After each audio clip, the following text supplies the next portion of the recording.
I wish him very well in his future endeavors, because I know he's going to do a darn good job at everything he does. I blame you, Mr. Mayor, for the increase in crime, for the 4- and 6-year-old child getting killed, for my nieces and nephews potentially going to get shot. I blame you, Mr. Smitherman, because from a policy standpoint, you haven't done absolutely nothing, sir, with all due respect.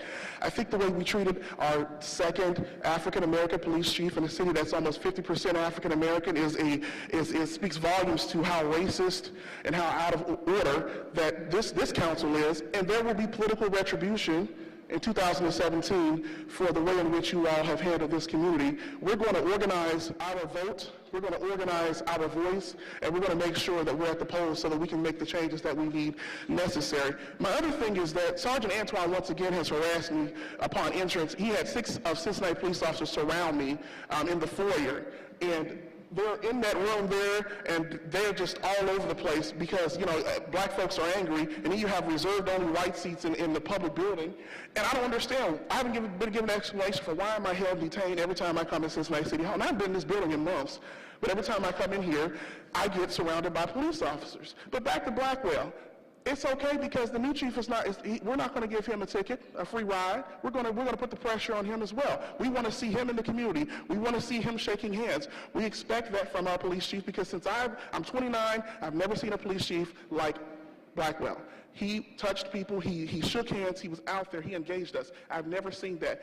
In 2001, we did not have this with Stryker, and Mr. Cranley, you were on city council during that time. You did not put this type of pressure on him, but when it comes to an African-American police chief, you showed your true colors, and you gotta go. 2017, recall John Cranley. Before then, if we can get the measure on the ballot, we are going to take this out of here. No justice, no peace. There will be political retribution. I'm stepping out. I'm taking the corporate suit off. I'm putting back my activism suit on, and we're going to take this to the people. Your time has expired.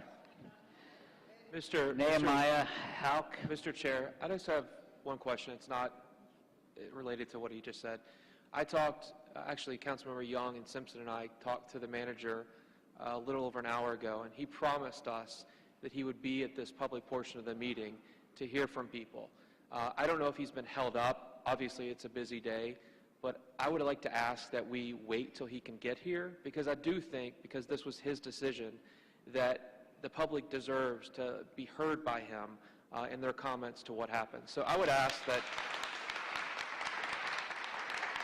we wait till... Well, everybody is responsible to be here. Why don't you text him or call him, and we'll continue with this public input.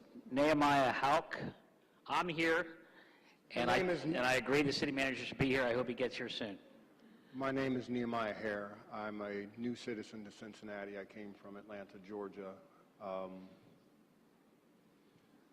I'm here today to say shame on Cincinnati, that this is the way that a supposed progressive city handles a situation that y'all have on your hands. This is shameful. To think that somebody would bring a business to a city that operates in the way that I'm witnessing, especially over this last week. That there could be a spin towards this city being progressive from this point on with the way that you're handling it currently would be shameful. And again, the name is Nehemiah Hare. Thank you. Next speaker is Eleonora Fusco, followed by Stacy Smith.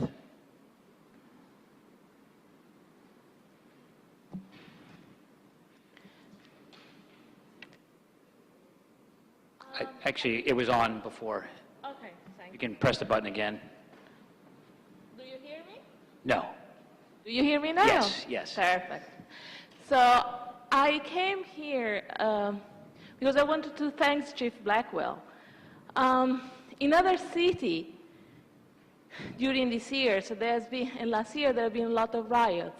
Thank you for his handling of the communities, community relationship. And I met Chief Blackwell more than one time. When we had our case of a young black unarmed being shot, our city remained calm, thanks also to the effort that Chief Blackwell has put in our community. So while the crime and the shooting arise throughout the city in the United States, not only in Cincinnati, I was pleased that we didn't have any riot after Du Bois' case. So it's sad that has been acting this way. Thank you. Stacy Smith, followed by Justin Jeffrey. Stacy Smith, there you are.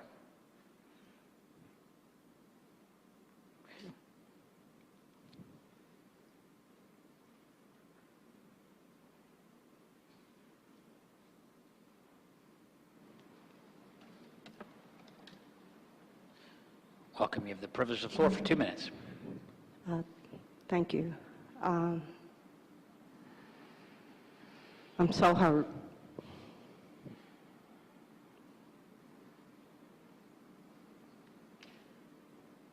I'm so hurt that people would be so cruel to a just man.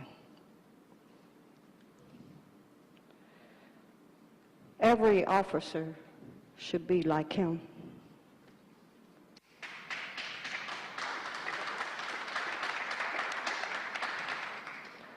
And I'm here today standing humbly and saying to all that is involved with this crisis that we can't allow this. The community, we're fighting to keep Chief Jeffrey Blackwell.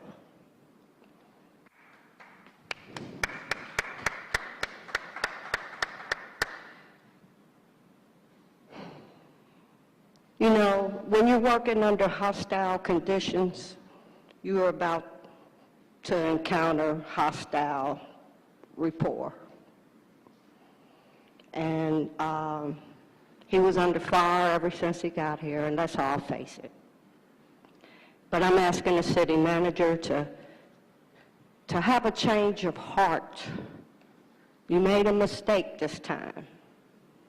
And let's keep a good man with integrity. Thank you. Justin Jeffrey, followed by Alex Shepard, followed by Shirley Felton.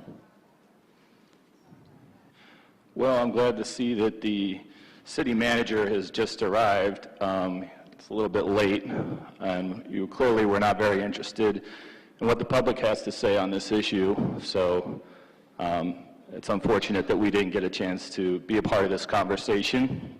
I find this process to be deeply disturbing. I've seen it reported in the media that Chief Blackwell has been referred to by some as the ghost. Well, I'm out there on the streets. I go to a lot of rallies. I go to more rallies than most people. And I saw a lot of Police Chief Blackwell out there engaging the community in conversations, engaging the community that doesn't have much trust in the city of Cincinnati, that doesn't have much trust in our police department. And I saw Chief Blackwell out there working to build that trust. And I think that this decision and this process has hurt the trust. And we are going to have to do a lot of work to repair the damage that has been done by this rushed decision. So I'm very disappointed in the city manager and the way he's handled this, and I think it's time for a change. I have no confidence in the city manager, and I really don't understand how anybody up here representing the citizens of Cincinnati can have confidence in him either. Thank you. Next speaker is Alex Shepard, followed by Shirley Felton.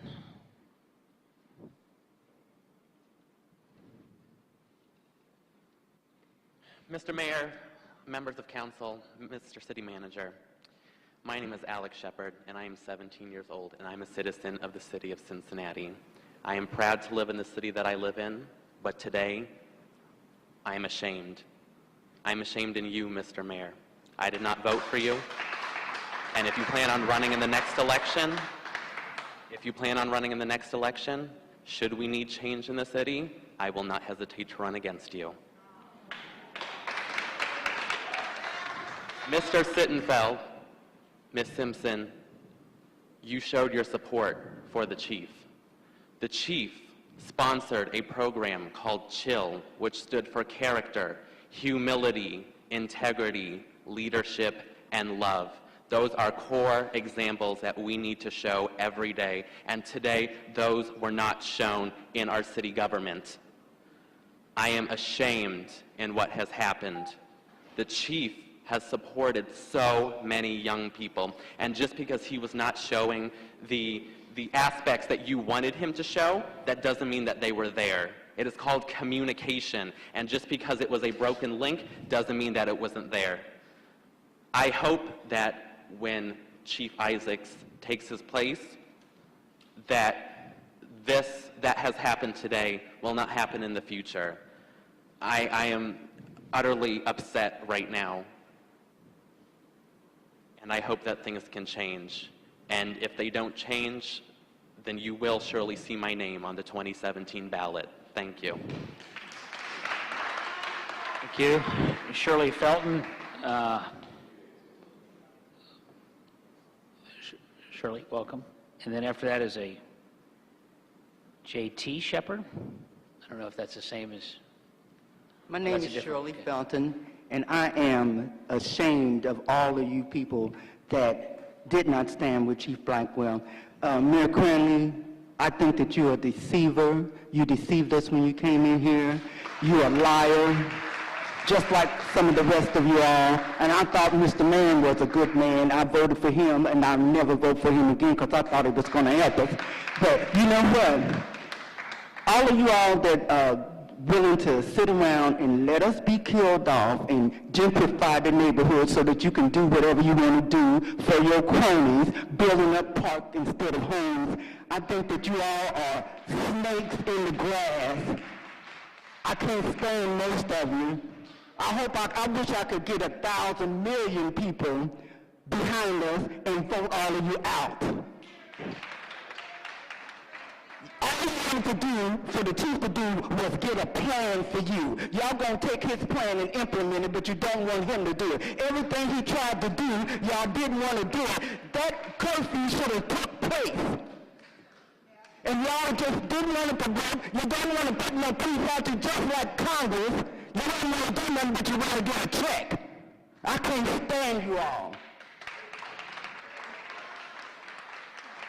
Thank you. The next speaker is J.T. Shepard, followed by Kathleen Tyler.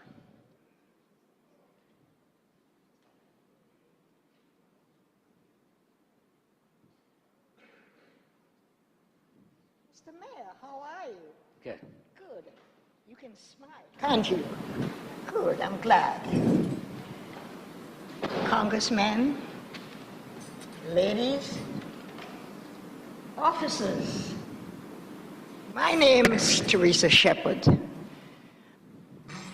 I came to the city of Cincinnati that I loved and still love it. I am hurting. Have you ever hurt? I am hurting to see what is going on in this city. Chief Blackwell came to my church a couple days after he was here in Cincinnati. He saw my grandson, and he told him, he said, I need you. I need help for the schools.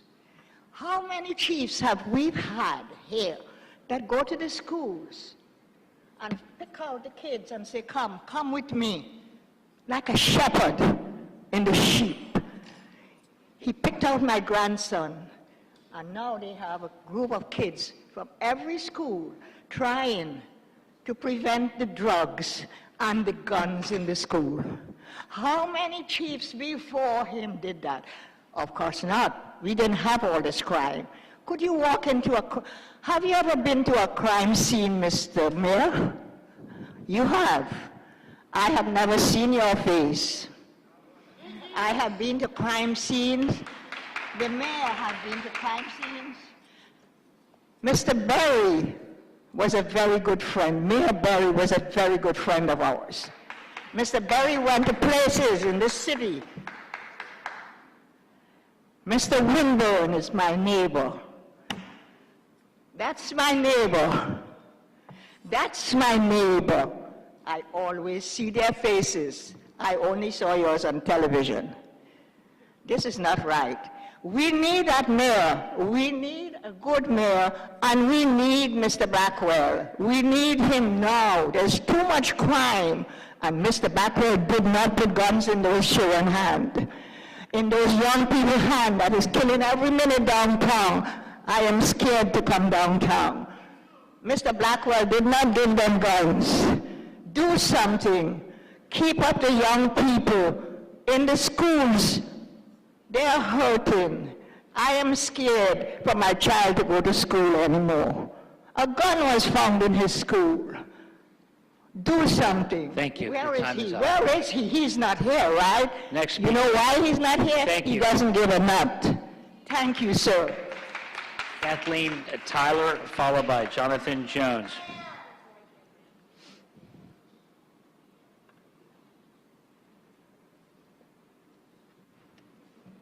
Good afternoon to the council and to everyone that's here that's listening. I'm here as a tax-paying citizen and a voter here in Hamilton County.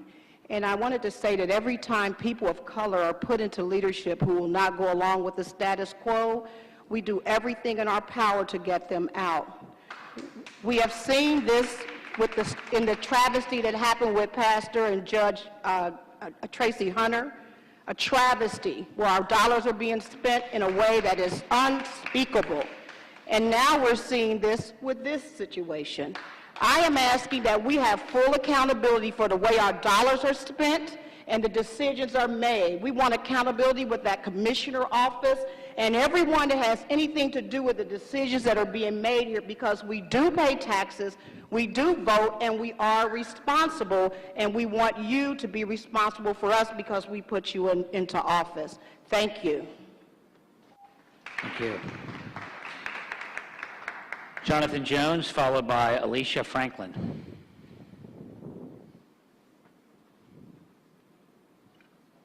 Good afternoon, everybody. I'm not here because the chief was black. I'm here because he did his job. I'm here because he set up a program to go to Rosaline's church to go ahead and talk about how to improve, the community. He was looking for ideas. It impressed me when he sat at my table. That was impressive. I have never seen or heard of any police chief here since I've been here in my 39 years of living to go and do something like that. Every time I look on the TV, there he is, talking about something. He was there. He was out. I don't know what you are looking for in a police chief, but when I read about Barack Obama saying that Cincinnati is the model, when I'm looking at, and he hasn't been all that polite to the police, let's just be honest. He really hasn't. But if the president comes out and says, this is the model, if the governor of this state comes out and says, Cincinnati is the model is the chief that you got rid of, I don't know what you are looking for in a chief. And if you can tell us what you're looking for in a chief, then I'm hoping that it's going to be the same thing that everybody else is looking for in a chief. The whole idea is not to beat down, it's not to mace, it's not to, you got to have some communication with people. He did that. That is what gets people to act better. It's not a, I'm going to beat my fist up against your head. It's peaceful talk. He did that. So I really don't know what you are looking for in a police chief. But that man, he did his job. He did his job well. Mr. Chair. Mr. Young? Mr. Chair, thank you. I'm seeing something unprecedented during the time I've been here and for all the time I've ever watched the council meeting, except for the time when we had the Timothy Thomas issue. And I mean no disrespect to any police officer who is here, but unless they have an official function to perform, right now, them being here in uniform, I think it's kind of intimidating for folk, and I don't know what the purpose of this is. So,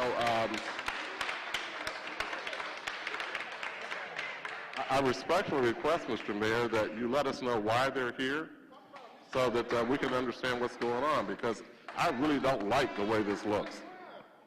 Mr. Manager?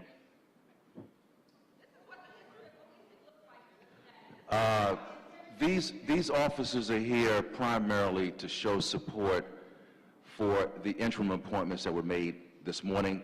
But if people are offended by that, I'm going to ask all officers who are not working right now in terms of making certain that this remains an orderly, safe environment, with the exception of the 2 or the 3 interim appointments, to exit the room. Mr. Chair. Mr. Chair, I would also like to request that citizens be allowed to sit down. I mean, it's the optics of having, and I have so much respect for our officers, let me be clear, but the optics of having officers sit down while citizens stand is not a service model that we want to employ. So let the individuals come and sit down. Come and sit down.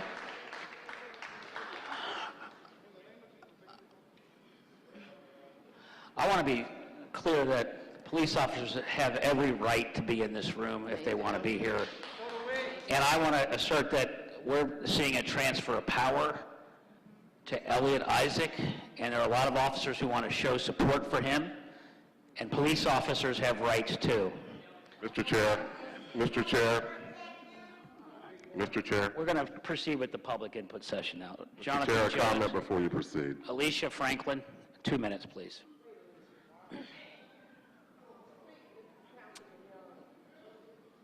Good afternoon, Mayor. Good afternoon, council members. It's a pleasure to be with you today. I have been a citizen in this city for 27 years.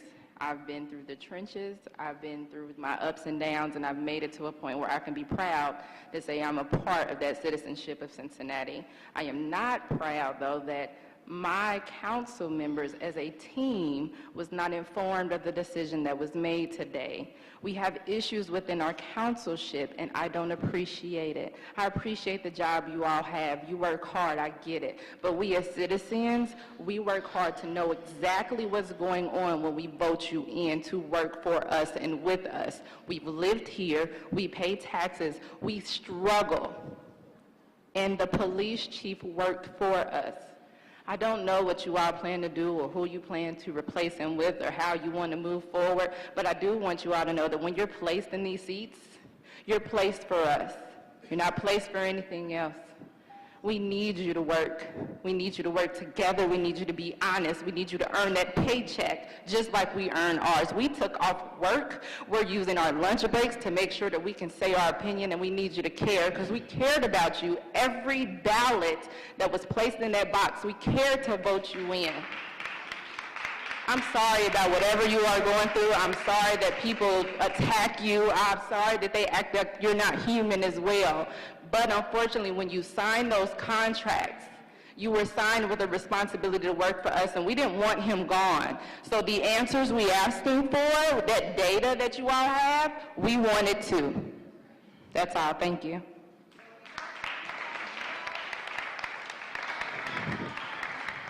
Oni Everett. Oni Everett, followed by Janaea Trotter-Bratton.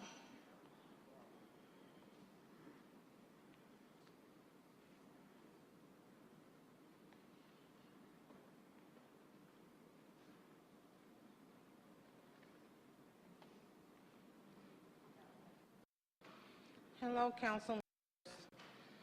I'm here to say I do understand council's reason for firing Chief Blackwell. I do understand that it was Chief Blackwell's decision not to be here during the All-Star game is what got him fired, and the nickname Ghost.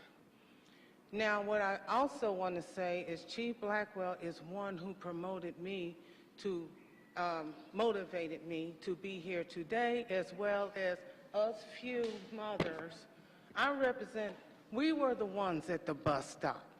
We were the ones at the park, the 2 or 3 at the pool, the one that got one child but 7 going trick or treat with us.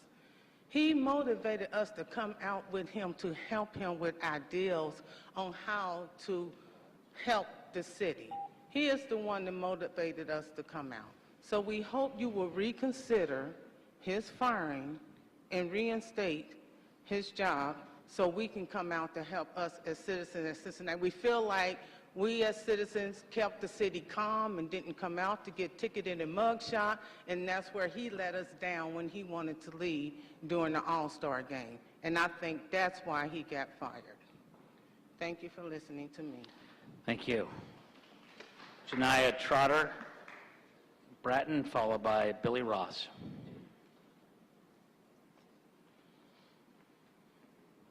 Good afternoon, everyone. I want to thank most of the members of council for paying attention to the citizens as they came up to speak today. These citizens cared enough, again, to take off work to be here, so I thank you for that. Mr. Mayor, while I like you as a person, as the mayor today, I felt like your demeanor has been very smug and rude to citizens who, and I understand that it may not, mean much to you, but while you don't have to agree with what people are saying, at times it would be nice to at least listen.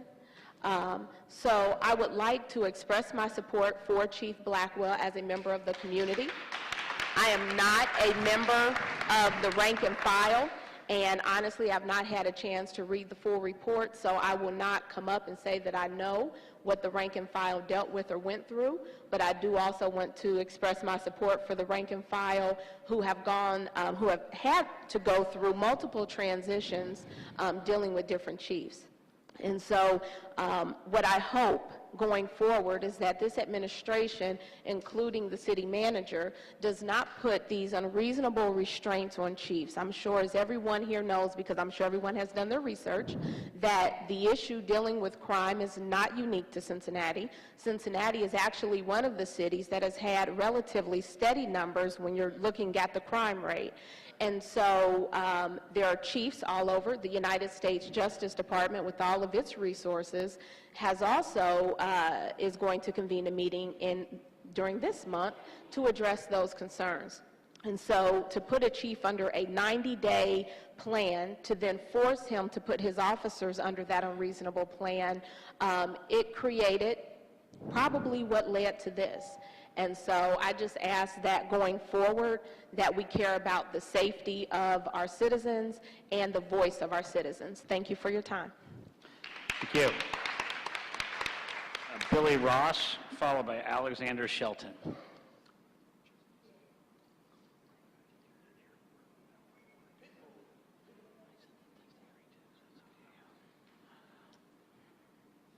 Is Billy Ross here? Okay. Alexander Shelton.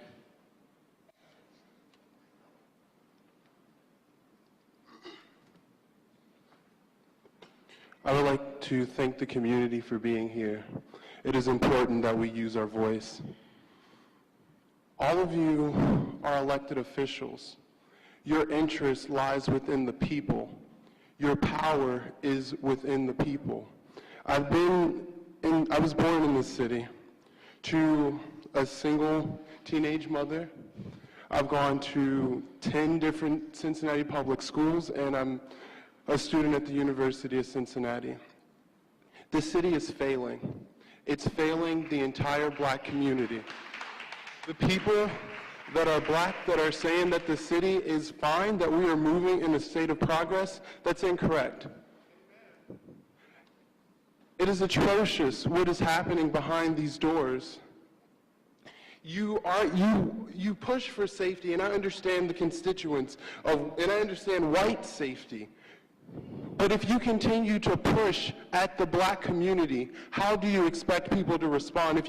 What if we put you on a 90-day plan to increase education, to increase health care? You understand what is happening in our city. City manager, he is coming after you next. You don't understand that? It is going to go line by line until we get the politics that you want, which is cronyism. It is completely inappropriate how you're behaving in the city. No amount of parks that you can have that end these racial disparities. We need to look within ourselves. We need to stop with this development and start to understand inclusive development, what it looks like to be holistic, not just be the model of policing, but the model for virtually everything to have in this nation. We create the best practices, and you are not doing your job.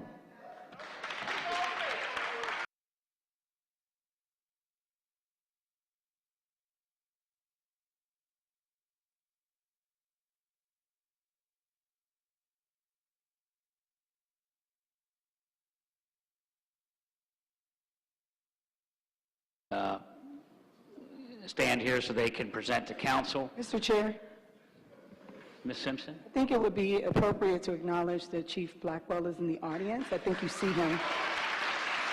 And I think it would be fitting.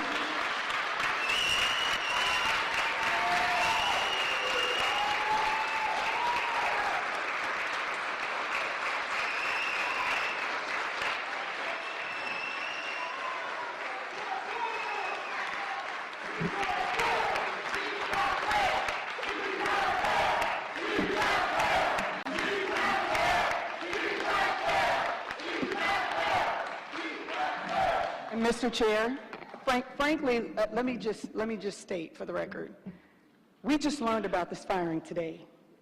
And while I respect and look forward to the service of Chief Isaacs and the individuals who are going to be promoted, I think they would demand a similar respect, that before we move forward with the new, that we conclude the old.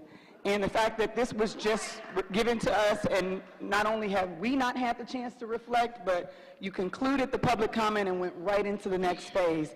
We often do that as a community. We move on too fast and we don't allow wounds to heal. We don't give answers. And I don't want our community to start out this way with this amazing new chief. It's not fair to him. It's not fair to any of us in this room. So the reality is that we need to acknowledge the fact that the former chief, who was just notified today that he was fired, all of us were notified, that before we start a new process, that we allow him to speak and respond to what has been presented against him. Ms. Simpson.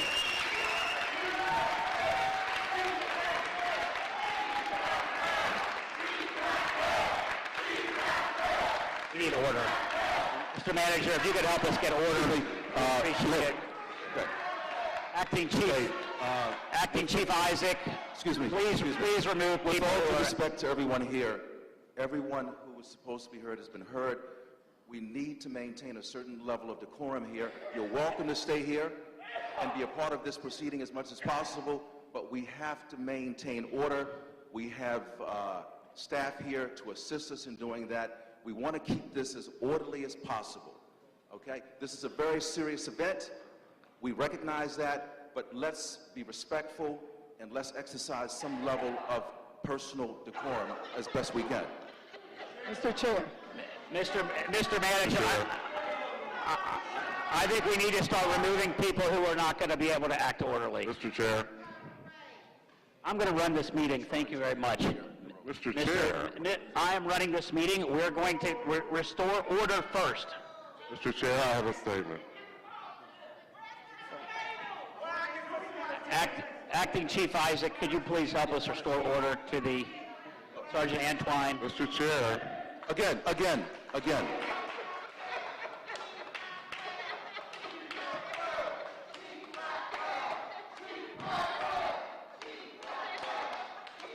This is all fantastic. This is democracy in action, so I welcome it myself. We have to be able to conduct a meeting in order.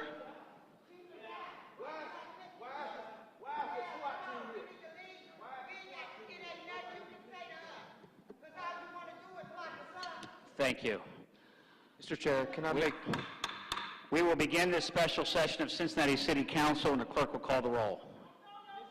Mr. Chair, can I... First, we got to call the meeting to order. Ms. Autry, please call the roll. Vice Mayor Mann. Councilmember Murray. Here. Councilmember Silbott. Councilmember Simpson. Here. Councilmember Sittenfeld. Here. Councilmember Smitherman. Present. Councilmember Winburn. Here. Councilmember Young. Here. Councilmember Flynn. Here. Will you all stand for a moment of silent prayer followed by the Pledge of Allegiance?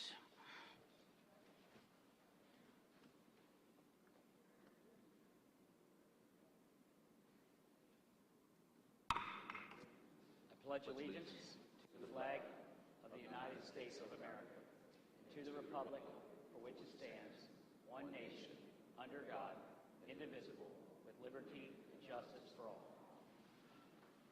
Mr. Chair. Before I hear from members of council, I'd like to explain what we intend to do today. And if council wants to make a motion to overturn that, fine. Obviously, this is a critical moment for the city. Our entire form of government is being tested. Test is whether we can have civilian oversight of our police force and we can transfer the chain of command peacefully and respectfully. Obviously, people don't have to agree with the decision that was made, but this has never been done before under Issue 5, and it's important that people remember that we have a lot at stake right now. And Acting Chief Elliot Isaac deserves our respect and our attention. The manager deserves our respect and attention. And I think the public who is watching this on city cable have a right to hear first from the manager and Acting Chief Elliot Isaac about why the decision was made today and what Acting Chief Elliot Isaac's plans are for a smooth transition for the good of this city. Then council members can have as many questions or comments or speeches that they would like to give. Mr. Black. Mr. Manager. Yes. Good afternoon, Mr. Chairman, other members of the council. Assisting me with this quick briefing will be Interim Chief of Police Elliot Isaac to my left and Police Specialist Scotty Johnson, who is to my right. I'm going to offer a few words. Interim Chief Isaac will offer some commentary as well, and then we'll be glad to respond to any questions that you might have. Today, I have terminated the employment of Jeffrey Blackwell for cause. I want you and our citizenry to know that this was a difficult but most necessary decision. As city manager, I owe it to the men and women of the Cincinnati Police Department to understand the climate they have been required to work in and acknowledge that despite these dire conditions, which I will detail momentarily, they have continued to serve with absolute distinction and honor. It has become clear to me that it is unreasonable to expect them to continue to serve with distinction in the current dysfunctional environment. Regrettably, I lost confidence in Mr. Blackwell's ability to lead the department. At the end of the day, though I have talked with him on numerous occasions about improvements, Mr. Blackwell failed to provide the necessary leadership to ensure a cohesive operating environment within the police department. In addition to my own observations, a number of issues and concerns have been brought to my attention related to the leadership of Mr. Blackwell. I became increasingly concerned when I began to learn of the findings of the independent climate assessment conducted of the department. Among other things, the findings highlighted incredibly low morale within the department, a breakdown of internal communications, and serious leadership deficiencies. This led me to talk with the highest-ranking officers within the department. These one-on-one conversations, some of which are included in the formal report sent to you this morning.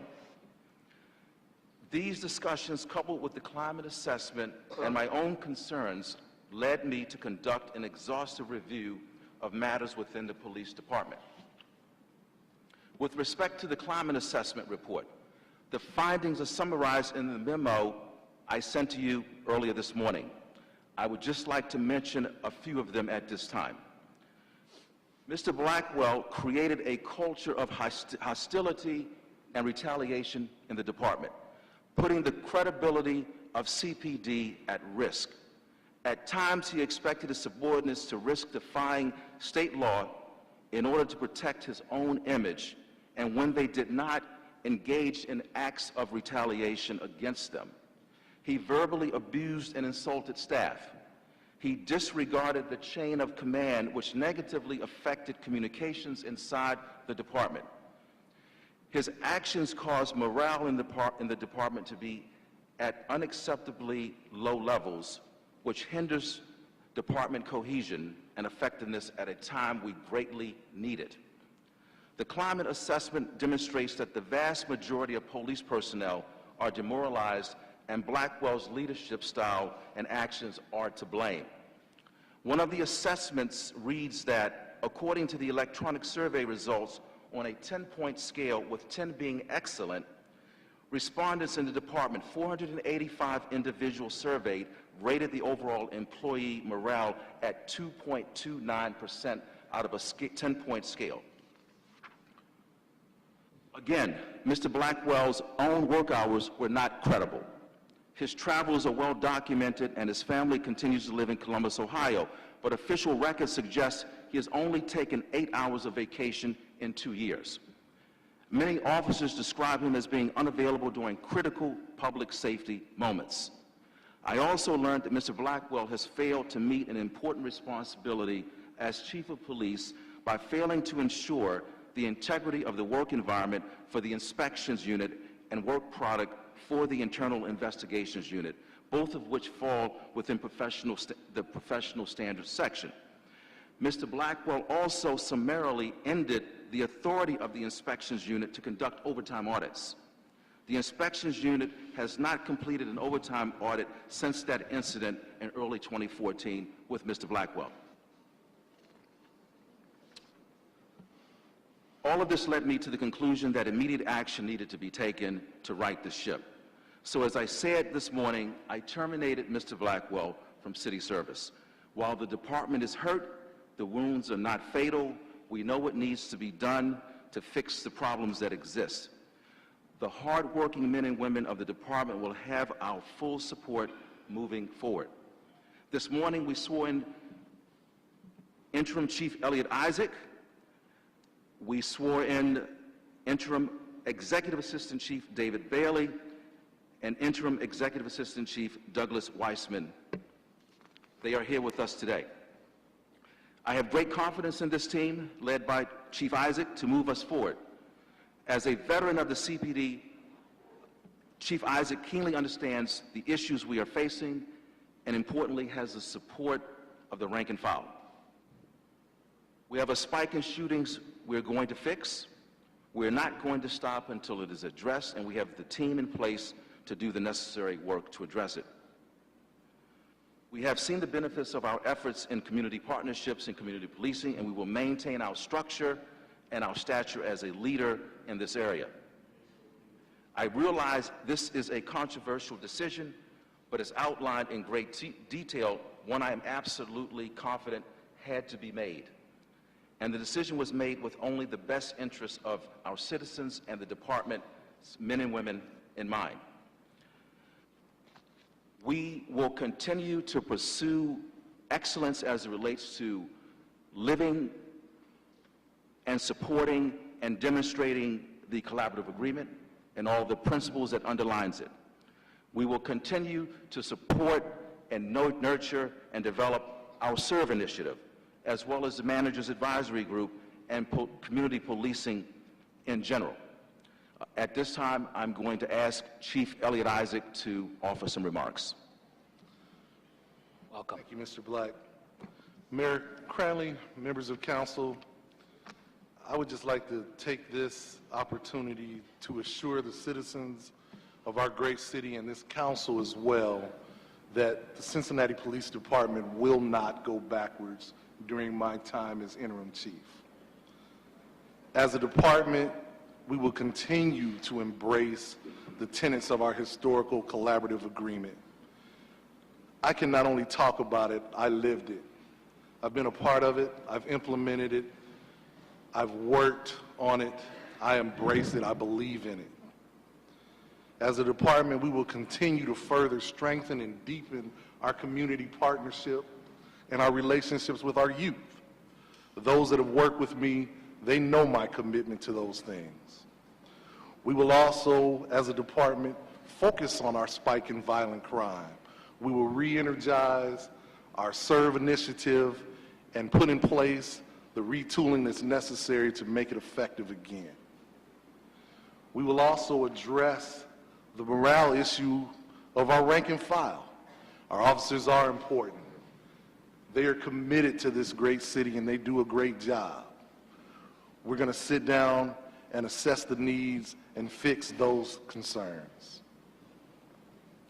Finally, I just want to reiterate my passion for this city, my commitment to our great community, and to our rank and file. We will continue to move forward. Our department will not go backwards. Thank you. Thank you. Mr. Manager.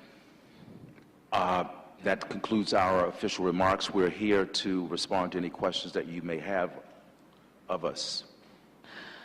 I want to start by just saying that that this is a critical moment for our city, and I believe that Interim Chief Elliot Isaac can bring us through. But it's going to require the support of the entire community and the leadership of this community and the elected officials of this community.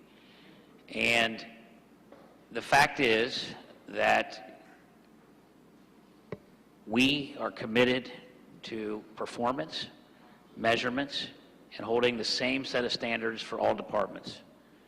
And those standards have to apply even in a case like this one where the decision is very unpopular with the general public. But if you read the report and you look at the evidence, it is clear that the manager made the right decision. And it is clear that for the sake of this department, in order for us to fight crime, if I could get help to ask that people are being disorderly to be removed, we will maintain order.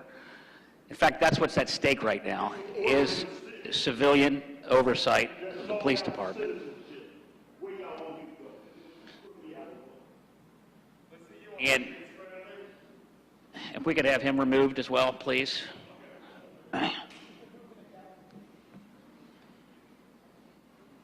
We're being tested. We've been tested a lot. We've been tested with the murder of Sonny Kim. We were tested with the DuBose shooting. We're going to be tested with this. And the question is, will our form of government, which was ushered in under Issue 5, which says, for the first time in our city's history, that there would be city manager professional oversight of the police department to hire and fire the police chief, can withstand this kind of unpopularity. Mr. Chair. And the fact is, you'll have your chance. The fact is that this decision, I know, was difficult, but the evidence was clear. And I just hope that everybody will allow the evidence to sink in, to read it, to understand it, and for us to move forward as a city together. Ms. Simpson? Mr. Chair, I just want to, congratulate Chief Isaacs on your promotion. I believe that having someone internally, as opposed to outside the city, may provide the type of confidence internally that we need. From what I hear about you, as I said at your promotion to Assistant Chief, you seem like an amazing leader, and I look forward to seeing you lead. I think the problem with the kind of the community is reacting to, and I'm reacting to, is the process by which this was happened. And I think we should be really respectful of that because it could happen to you. Everybody should be treated with dignity and respect who has decided to serve. Members of council were not given an opportunity to react to the climate assessment. The firing was made immediately, and I've been told that the chief was escorted out by several officers today. Mr. Mayor, I think you understand, particularly because of what happened in 2001, that the trust of our community is the most important thing, whether it be the city manager, the chief, or council. And what you're hearing is a lack of trust because the process wasn't done well. I don't understand the urgency and firing someone the same day that a climate assessment is provided, and that individual, in my understanding, was not even given a chance to read it and react to it. The individual is here. We pretend that they're not here. Individuals give their service to the city of Cincinnati. We should treat them with respect, and the process should be held to the highest regard.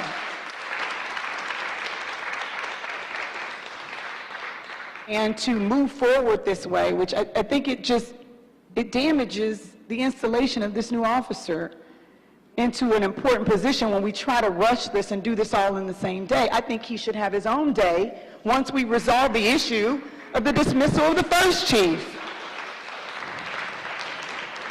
No one has given me any reason why this had to all be done fast and today. The chief has been with us for 2 years, and what I would ask all of us is to think about what respect would we demand to be treated with if we were in the same position. Treat people the way you want them to be treated. If this is justified and justifiable and the evidence stands, let people react to it. Let people respond to it. Give the man the chance to read it and respond to it. Give council members the chance to read it. Give the public the chance to read and respond to it. So I'm not able to even digest this because the action's already taken. We've moved on. Again, the color of this promotion ceremony today is tainted because we haven't finished the business of dismissing the first person.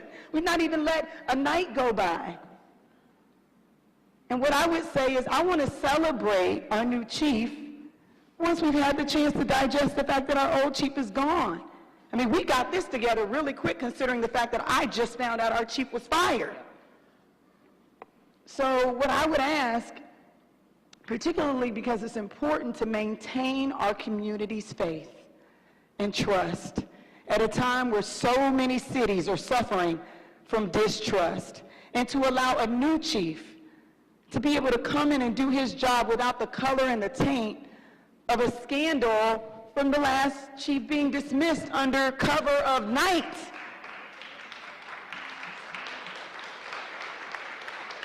I have some questions. I have lots of questions about this report. I have lots of questions about the statements. I have a lot of questions about issues that are raised here because, frankly, Chief Isaac, a lot of these things, as I've said before, are issues that are our issues. If you get the same situation, you're going to have the same result. If we put you on a 90-day plan right now, you wouldn't be able to meet it either. You wouldn't. So I want to make sure, one, that we close the door on and take the time to close the door and let people who are citizens who we're vowed to protect and serve have the opportunity to digest and react to the change in leadership of somebody they've grown to love and respect.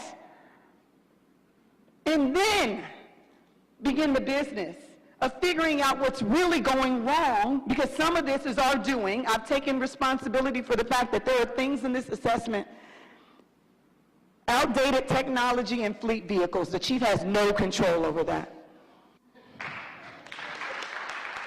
Lack of manpower, staffing shortages. The chief has no control over that. Ms. Simpson. I can go line by line, but we won't today because we're not given the opportunity to have a full and fair evaluation for council members to question, for public to question this assessment. And if we believe in what's written here, it will stand public scrutiny. If we believe what's here, it will withstand. And we shouldn't make such an important decision if it doesn't withstand that scrutiny, because we're not going to have a better situation with our new chief. And I want him to be successful. If we could bring our voice down, I would appreciate it. I apologize for my passion, Mr. Mayor. Your time is up. We'll come back to you after everybody gets a chance to speak or ask questions, which is the rules that we govern. So we'll keep going. With all due around respect, as many times Mr. as you Mayor, want. with all due respect, this entire situation that's been orchestrated here has not been the typical way that we do things. Fair enough. I'm just asking for you to respect the rules that council adopted, which is to give people 6 minutes, come back around. We'll come back to you as many times as you want after other people have a chance to speak. Anybody else? Mr. Seelbach. Thank you. I just want to outline where my frustration is coming. leading up until this morning when Ms. Simpson and I were doing a press conference about paid parental leave, what I knew about the chief is that almost every person I talked to in the community, whether they were a police officer or a Little League coach or someone who was over a grill in Avondale, was that we love this guy. That instead of being at fancy dinners or at ribbon cuttings, he was in our community, getting to know us, working to build relationships. I think that is incredibly important. 14 years ago was probably the lowest point in our city, definitely in our police department, and we came together to support the chief and each other. And as a result, we're hailed as the model of policing in the country. This chief is executing those ideals by being in the community. I think that's something that we should applaud and be supporting and standing by. I've also heard that we don't like this chief because crime is up and he's not doing enough to solve it. Well, that's just not the truth. Crime is down across the board except in shootings, when almost every other urban city is seeing 200%, 300%, 500% spikes in crime. Crime is down here, except in shootings, which he has tried to correct. I will say that my interactions with the chief have been nothing but respectful. I've had confidence in him. I've respected the job he's doing. I also will say that the report that came out at 11 a.m. is concerning. I also respect many of the people who are quoted in the report and the stories that they have laid out. They don't sound good, and those people deserve to be heard as well as police officers and professionals. The problem is the process, because up until 11 a.m., I hadn't heard one single negative, concrete, specific fact about why this chief was not doing the best job possible. And so the public had not heard those as well. And so I think we owe it to the people we represent, to our colleagues, to everyone in these chambers, to actually hear out the reasons why the chief is not doing the best job, and then let us respond, let him respond, and then go forward. But obviously that didn't happen today. It didn't happen at a hearing in 2001, and that's why people are so upset. People don't always, if they are given the chance to be heard out and listened to, even if you end up making a different decision, they feel respected and heard. It's when you bypass them and you say that their voice doesn't matter and that you make a decision without listening to them, without going into the community. That's when people get upset. That is what happened today, because we didn't give them a chance to say, why do we support Chief Blackwell? We've had meetings in these four walls of City Hall, but how many of us have been to, Little League games in the West End? How many of us have been to grill outs in Avondale and truly listened to the people who say, we like this chief because of the relationships he's building with us? That piece of this puzzle was left out in this decision today, and that's why people are so upset. I only want to end by saying, as I was going to say before we started this meeting, I don't know Chief Isaacs that well, but I do know that he served in the police department for 25 years or more and deserves a ceremony to be sworn in that is not today, because you deserve the respect and the gratitude from us to actually celebrate you as our next interim chief. Today is not a good day in the city of Cincinnati, and so I would just ask if there is a way to us have another celebration, even for Captain Bailey, that we do it on a day that we can truly celebrate what you brought to the table in your new leadership positions. Thank you.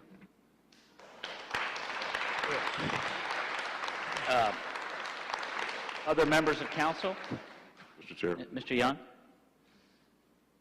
Thank you. I want to begin, first of all, by acknowledging and congratulating Chief Isaac on his promotion to interim chief. I know it's not the way he wanted it. It's certainly not the way I want to see you get it. But with all the hard feelings that are here today, I definitely don't want that to rub off on you. I've known Chief Isaac his entire career. And if this just had to happen, you are the person I would have chosen. You are a good choice to be the interim chief. But what I don't like, as you've heard before, is the process by which this has occurred. I, too, am extremely bothered that the public had no opportunity to understand why this change was so necessary and why so quickly.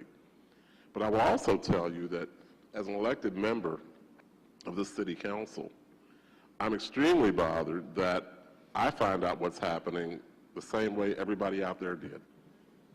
And we talk about having a team, so I would think the team members would have the opportunity to know what's going on and be able to react to that, as opposed to having to do it here this way. I will also tell you there's been theater here today that I just don't appreciate. I mentioned early on having the uniformed officers here, and I respect cops, and anybody who knows me knows that I do. But to have them here today in uniform, the way this is looking and the way this is feeling, that wasn't good, and it didn't look good. Additionally, and I will have to agree, to bring Chief Isaac in here right now, before any of us have even had the opportunity to fully understand what's put him in that seat today, it isn't fair to Chief Isaac. It isn't fair to us council members. It isn't fair to the citizens. And even though I guess some people are glad to see him go, it's not fair to Chief Jeffrey Blackwell.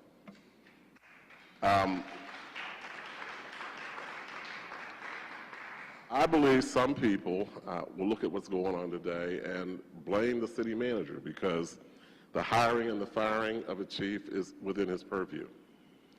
And I admire the manager for doing what he's done in terms of trying to explain what's happening. But I, for one, Mr. Mayor, blame this entire situation on you. And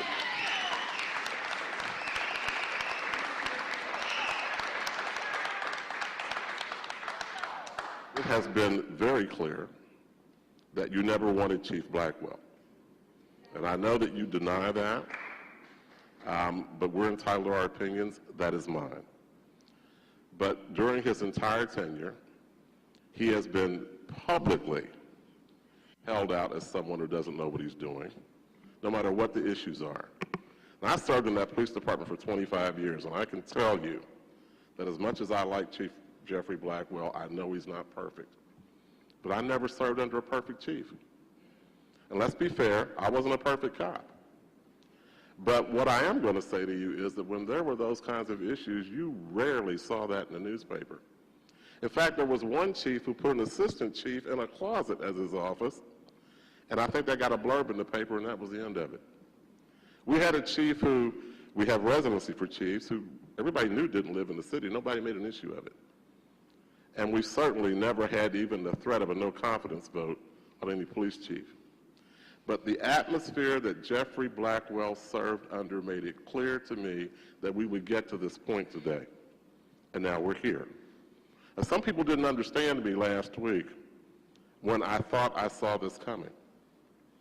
And I really had hoped that Chief Blackwell would be able to end his tenure here without having this kind of report tied to him, because my fear now is true. Not only is he no longer the chief in the city of Cincinnati, he's got a report tied around his neck that, if people want to believe this, says he's not fit to be a chief anywhere. I find that really unfortunate and really unnecessary. And it's a real disservice to us. And then to have the nerve to not even respect the fact that he was in this chamber today. That a member of council had to tell the mayor, you ought to at least acknowledge that this man is here. He served us for 2 years. And it was certainly a rocky 2 years. And many of us did not like to see what was going on with him. And yes, I was willing to throw in the towel on Chief Blackwell. But I will tell you what that looks like and what that felt like.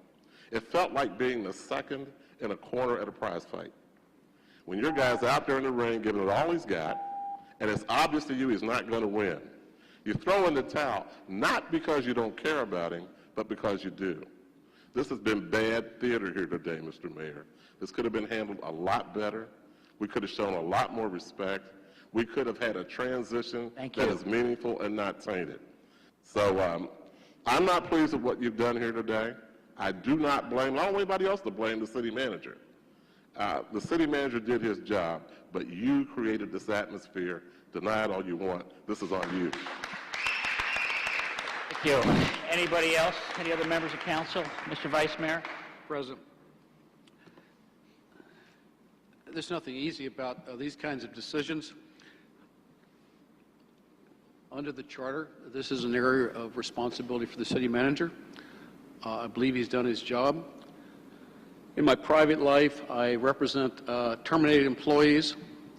There's no easy way to terminate an employee. When the decision is made, the practice uniformly is that the employment ends and that individual leaves the business or enterprise where he's involved.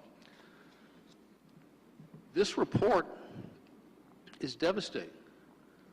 I don't see how you can have these kinds of experiences and this kind of opinion held by the rank and file and have a department that you can expect to produce.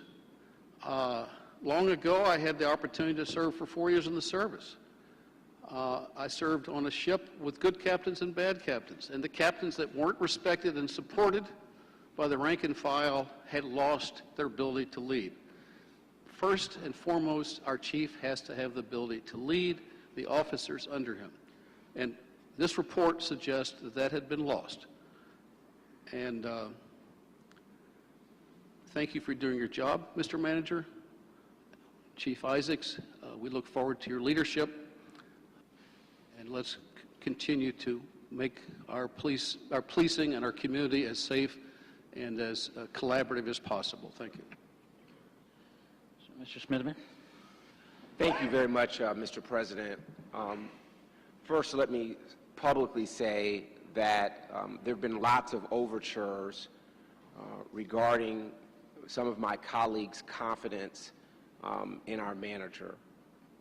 Let me say publicly that I have confidence in our manager. And I was as duly elected as any member of council here. I have no more or less power in any of these chairs. I also want to say that I support our mayor, John Cranley. These are very tough decisions. The city manager had to make a tough decision. Issue 5 put us in this place where the city manager clearly has the power to make this call. And many citizens during that fight, bringing in issue 5, supported that. I mean, that was one heck of a campaign around issue 5. Citizens now are grappling with that decision. It is right here in front of us. And we have a manager who is making a call. I agree that the climate assessment, I encourage citizens to take the time to read it, to digest it, and not move through the sound bites of what someone might be telling you. Take the time to read it. I have a lot of respect for Scotty Johnson. And I've known you for a long time in a lot of different capacities.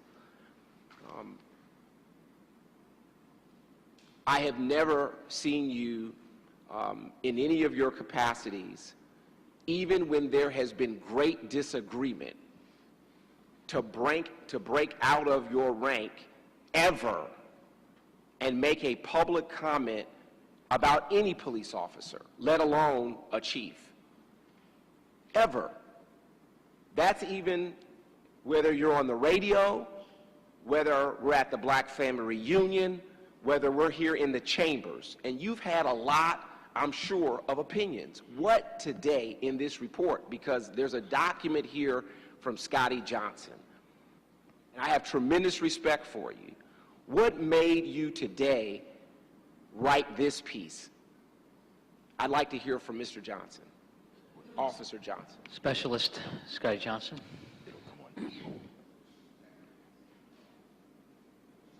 Yeah, just hold it until they get Mr. Mayor, Mr. Manager, members of council. Unfortunately, what transpired today was a building that had been building for a while. I will openly admit that since Chief Blackwell got here, I've known him for years, and I was a staunch supporter. I wanted to see his tenure be successful. Unfortunately, probably over the last 4 months, there has been tremendous trepidation among the rank and file as to the day-to-day operations within the agency. To answer your question, quite frankly, Mr. Smitherman, I think I owed it to the people that I have been serving here in the city of Cincinnati for starting 30 years next month. I owed it to them to tell the story.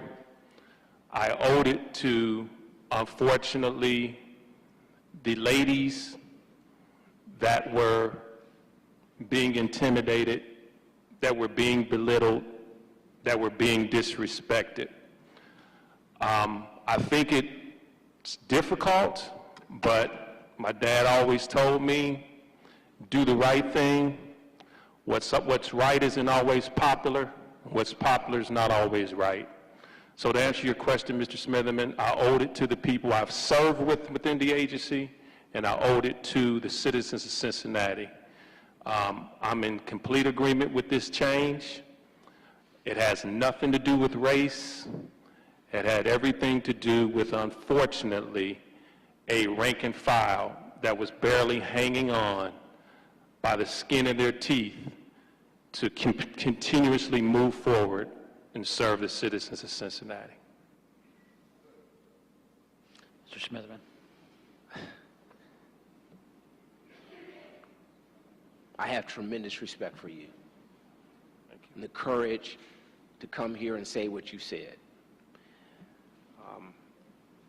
I want to ask our president to our city solicitor a simple question, and I just want to reiterate this. Who has the power by the Constitution of this great city of Cincinnati to determine, hire or fire a police chief? Madam Solicitor, I think he meant charter. Our charter, but for the citizens, I want them to understand that I'm talking about the Constitution of our city. But yes, our charter. Mr. President, to the council member, Article 5, Section 5 provides that the city manager may remove the police chief at any time, and after 6 months may remove the police chief for cause. So I will almost wrap up my comments here to give my colleagues time. The city manager had the power to do what you did. It's always difficult to make these kinds of decisions. It wasn't easy for Specialist Johnson to say what he said. And to our new chief, our interim chief, first, I believe that you are up for the task. You come from a great family of officers, a great family. I recently met your father. I have all the confidence in the world that you are going to be able to pull us together fast. I appreciated your opening statements regarding the collaborative agreement and your commitment to our community. I look forward to working with you, and I'll have more comments on the next round. Thank you. Thank you. Any other members of council? Mr. Chair. Would like to get to everybody who hasn't had a chance to Oh, speak. I'm sorry, I yet. didn't hear anybody else respond. Sittenfeld, and then Mr. Winburn. I'll let Ms. Simpson go first. I wanted to follow up on what was said because Mr. Young made a point that I thought was an important one about the creation of a condition that begins to eat at the confidence in a person by the people they work for. The confidence of that person to be able to lead, the emotional stability of the person to be able to withstand the pressure and continue to lead in a very volatile environment. I also have deep respect for Mr. Johnson, and when I saw the statement here, it disturbed me too, because I know, and it was his words that made me pause. Would you remark or feel comfortable, and I'll have a question for Chief Isaacs too, because he made a statement in the report to say that the morale was lower than it was even in 2001, which I thought was a very strong statement, particularly when you hear Mr. Young remark about chiefs putting people in closets. I would think that would be quite a traumatic experience. Did you see a change you said it started 4 months ago. That was when you started to really see a change. What we're trying to get to, and this will be helpful for our new chief, is if a system creates a condition that creates a change in a person, or if a person is a person and you just see more of them. Can you remark on what you felt the relationship was in the beginning, or how he was doing in the beginning, and maybe when you started to see a change, what that looked like? Mr. Johnson. Mr. Johnson, I'm sorry. As I said, up to probably 6 months ago, I was in complete support of the police chief. But unfortunately, when you have been in an agency as long as I've been there, and you continuously see the demise among people that you've worked with for years, not crybabies, because unfortunately there are people that are going to say, and say all the time, police don't deserve any respect. People sometimes treat us like we're robots and we're supposed to just endure whatever comes down the line. But to answer your question, Ms. Simpson, it had everything to do, unfortunately, with stepping back, assessing, but then time and time again watching my colleagues endure disrespect, watching my colleagues break down at work, not wanting to come to work. That's the environment we were dealing with on the second floor at 310.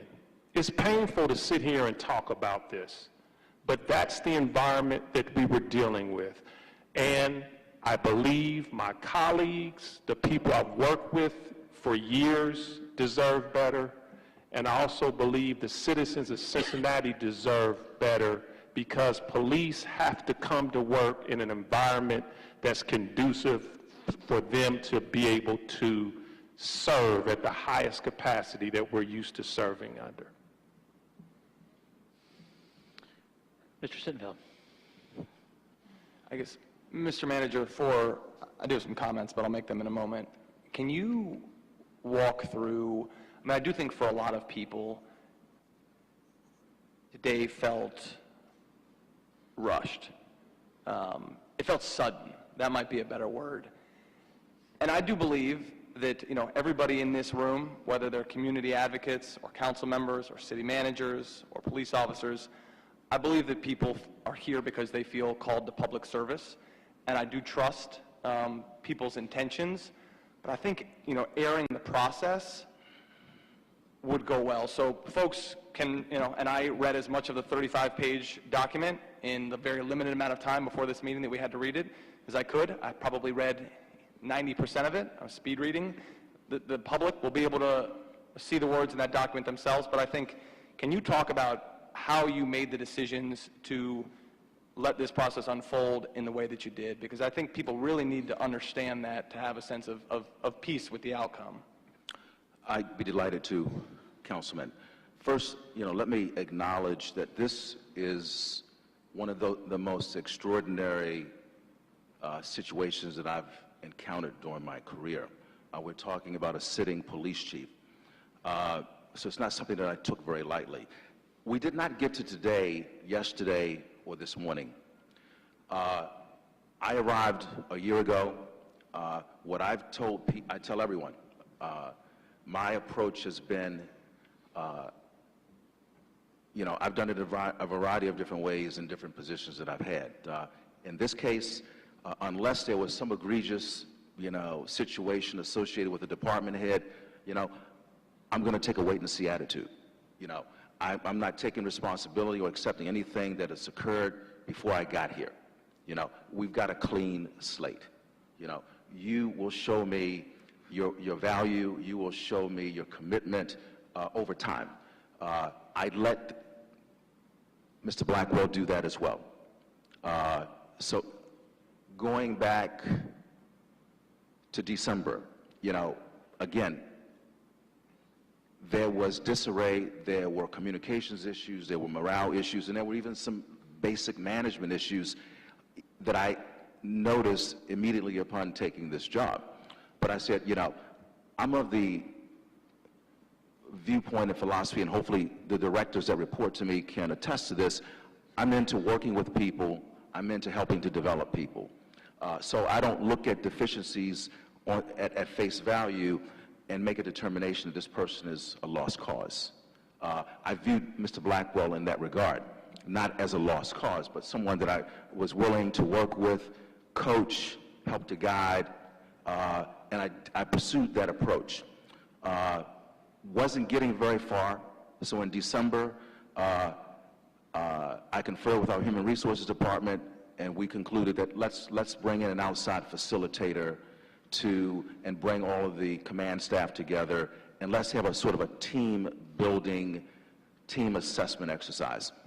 I thought that was going to be helpful. It turned out not to be helpful. It did not improve things. So everything continued. The morale became worse.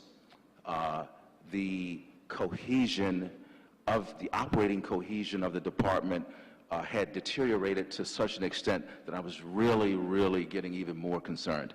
I had people coming to me at all levels of the organization, unsolicited by me, just coming to me, and then when certain people, such as Scotty and Elliot would come to me, I'm just like something, and this has started occurring maybe 3 to 5 months ago, something has changed here for the worse. And I began to become very concerned, which is why I initiated the climate assessment, to try to get at root cause analysis.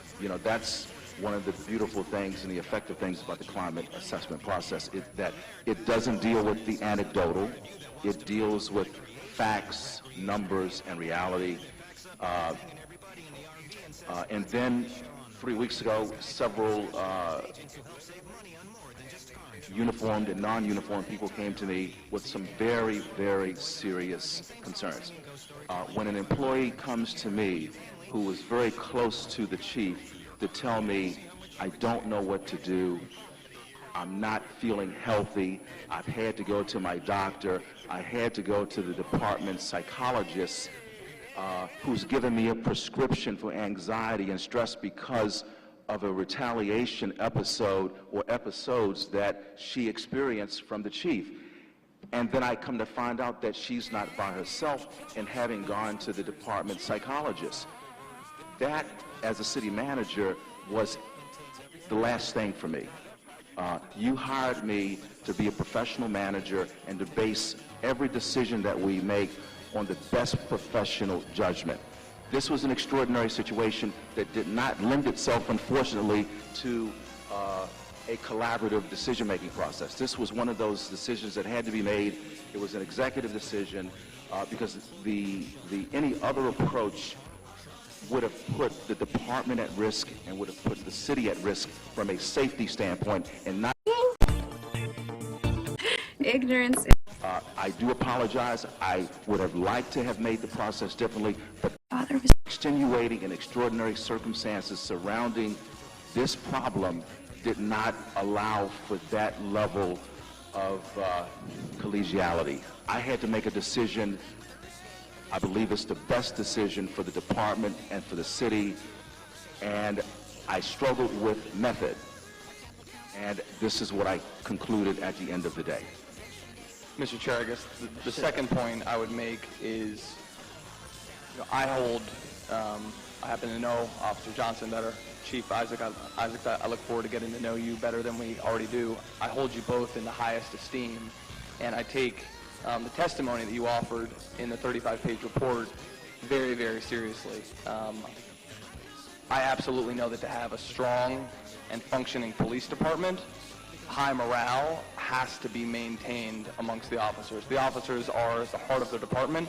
Their voice is the most critically important voice, without question. I feel equally strongly, this is part of what our country is all about. Everybody's voice deserves to be heard, everybody deserves the chance to share their story, and that is absolutely true in this case for Chief Blackwell, too. I don't know what medium and what format he will choose to do so, but, you know, as people tell their stories, people offer their perspectives, I'm sure, and I'm sure he already has representation. I'm sure Chief Blackwell will do that. He deserves that much. The final thing I would say, and this honestly is the most important point, and you know everything in our encounters, Chief Isaacs, and everything I know and have heard about you, you absolutely are the man and the leader for the job. You know, before coming down here today, I was meeting with some constituents in Walnut Hills, and we talked a little bit about, you know, what's going on in the city and community safety. I just want to say we cannot do this again. You know, all of us, we spend our time in City Hall, and some bumps and some hiccups, they don't faze us too much. Community's watching us, and they want to see stability, they want to see effectiveness, and that's not what things look like right now. And it just, you know, whether it is the folks at the top levels of the department or city council members, we have to come together. There has to be, you know, we have to double down on unity and say that what matters most is the outcomes that we're going to deliver. And Chief Isaac, I mean, you strike me as a guy, so I know it's not going to be a problem at all. It already means a lot to me knowing how much the rank and file and the officers, what high regard they hold you in. But we just all need to step outside of our own perch and perspective and say, if you're a citizen raising your kids in a neighborhood in Cincinnati, you don't care about drama, you don't care about who likes who, you care about safety in your neighborhood, you care about your kids being able to play in your street, and that's on every single one of us. Council members, the mayor, the police department, the folks from the community who are down here today, to say we are going to contribute our part to the unity of our city, to the unity of this department, so that we do not find ourselves back here having the same conversation a year from now, 3 years from now. And I have no reason to believe that we will, but we can't do it again. So I'm looking forward to pivoting to an optimistic, forward-looking, safer future for the entire community. And let's let that start today. And it's on me, it's on everybody, right? But everybody needs to be mindful of what their part in coming together to hold up safety as the sole outcome that matters, what everyone's role in that. So, Chief, you know, I'm sure all of my colleagues feel the exact same way. Anything I can do to support you, we want you to be the best chief that you can possibly be. I know you will, and looking forward to doing the job along with you. Mr. Winburn?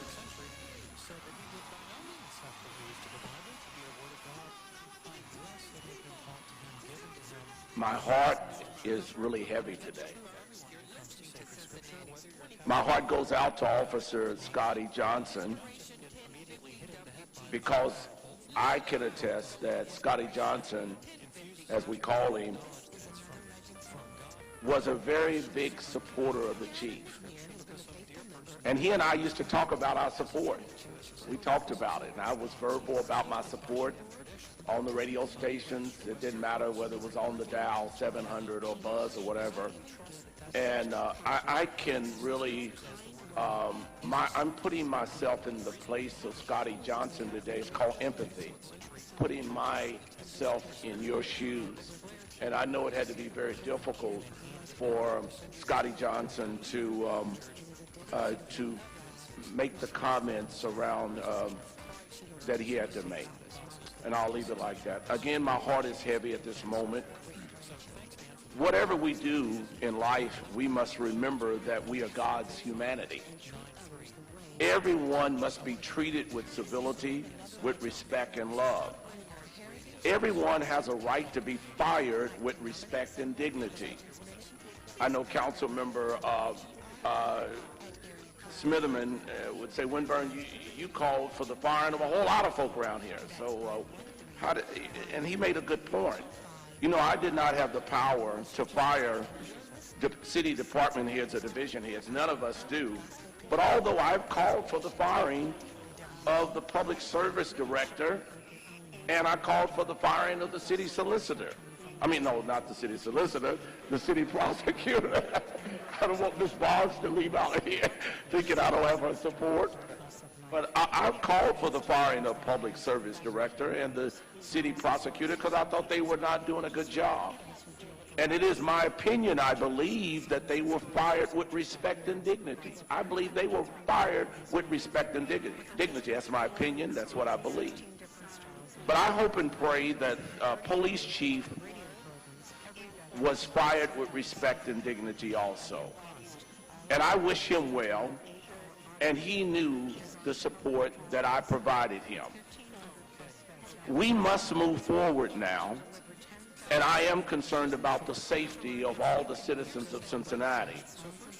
Number one, we should support our new acting Chief Isaac, and I pledge right now to you my 100% support of you and Scotty and the very fine men and women in blue.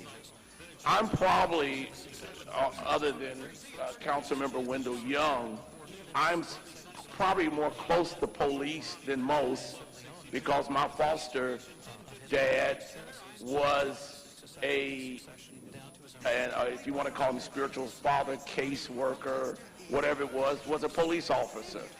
And so I learned at a very early age, at 12 and 13, to be pro-police. That's where I got my pro-police background from. Thank God he was in my life, because I probably could have been something else.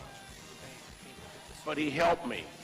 And so that's where I've gotten my pro-police. And by the way, George Peterson was a detective with the Cincinnati Police Department, and he was African American.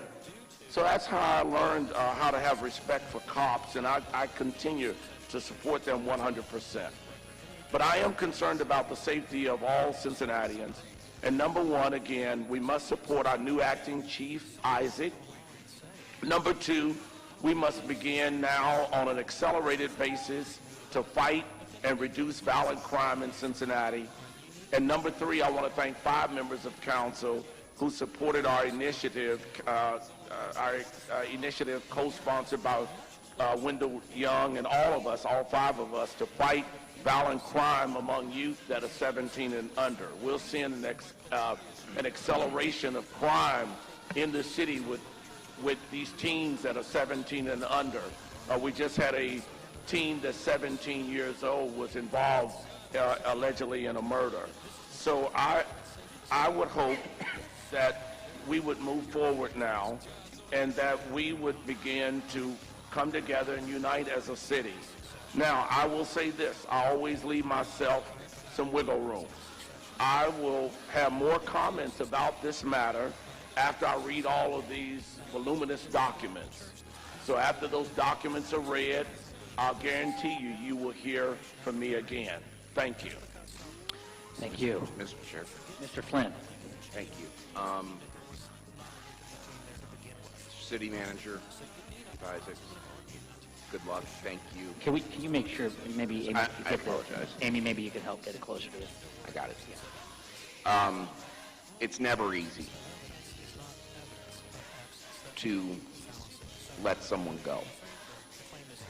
I have read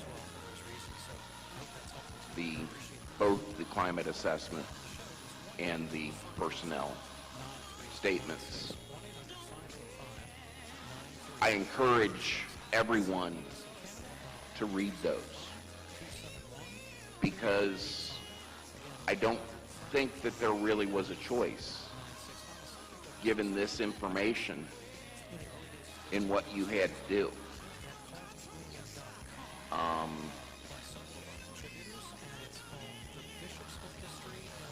As Vice Mayor Mann said, you know, in his private life, he represents people, and it's never good. It's never easy. There's never a right way to do things or a wrong way to do things. It's difficult. But now we have to move forward. And there's a lot of issues that we can get started on right away in making the climate better in the police department. And I pledge to you to help in any way I can.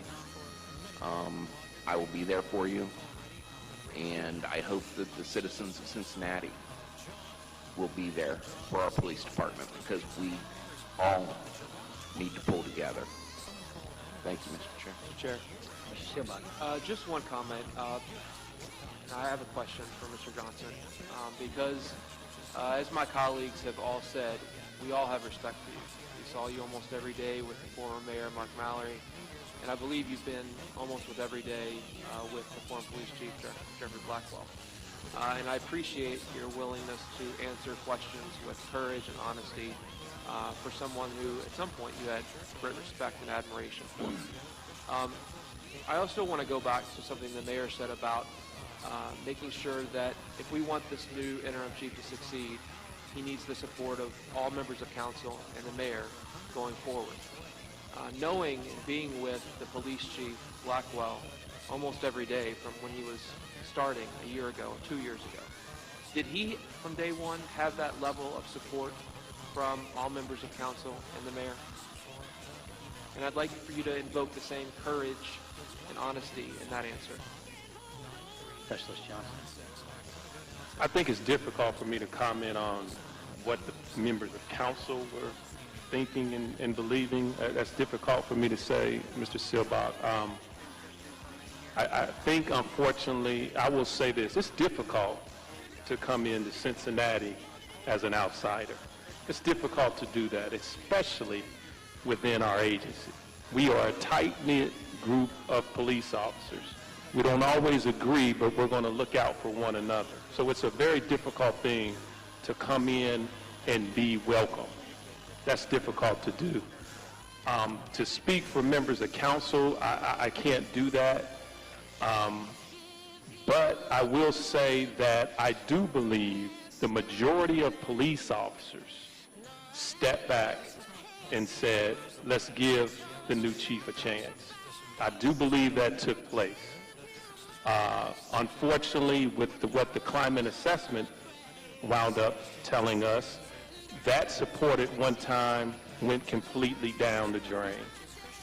I still have a great deal of respect for Jeffrey Blackwell, former Chief Jeffrey Blackwell. It's not about me losing any respect, but I think it would be difficult for me to speak on for the members of council, but I do believe the officers in the city of Cincinnati did take a step back and said, let's try to be supportive and let's try to do the best job we can serving the citizens of Cincinnati. Mr. Chair, so I appreciate your response on members of the police department and council. So did the mayor also give his support to try to make it work and try to make the police chief be able to do his job from day one? The candid conversations I had with the mayor, he said absolutely. And Mr. Cranley said this. He did say originally, listen, this is difficult because I did ask the former mayor and the former manager to wait. We had that conversation. But Mr. Cranley articulated to me and said, listen, I want to see Chief Blackwell succeed. That's the conversation we had. And I can't speak on any other conversations. Thank you. I'd like to add to that. And I'll try to ignore all the personal insults, which, by the way, are violative of the council rules that you all passed. I have relationships throughout this community, including with Scotty Johnson.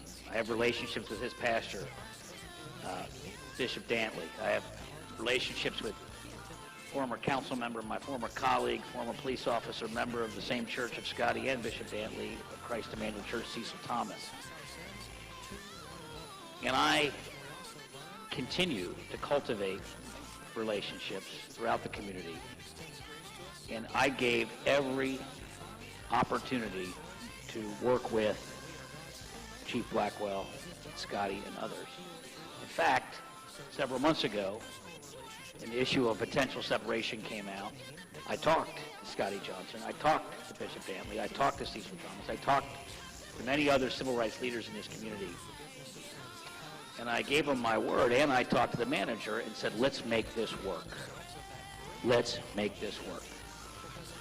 And as things have disintegrated over the last several weeks and months, I had people who I didn't know as well, like Elliot Isaac, tell me that this is completely dysfunctional.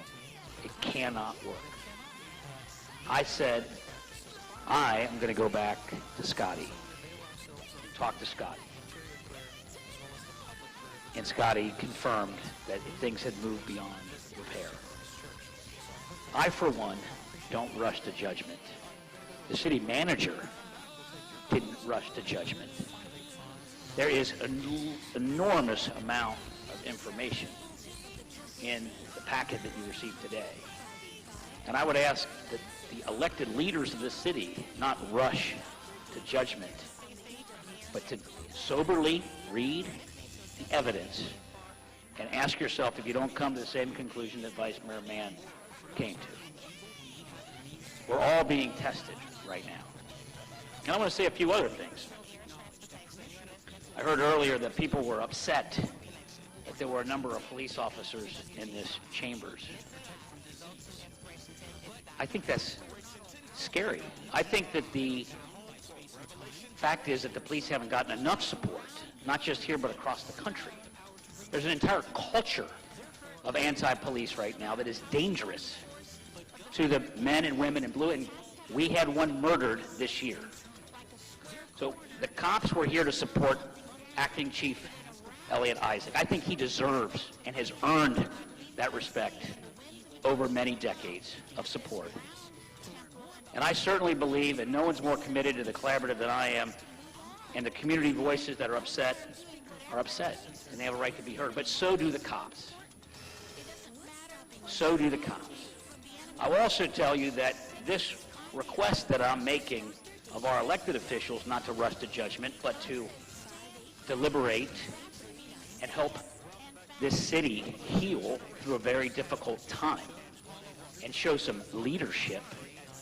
I'm also going to ask and have asked of the FOP. In fact, today I spoke to Kathy Harrell. And I said, Kathy, what I'd like you to do, I'm asking you, as mayor of the city, to cancel the vote of no confidence and call a vote of support for Elliot Isaac. And she agreed.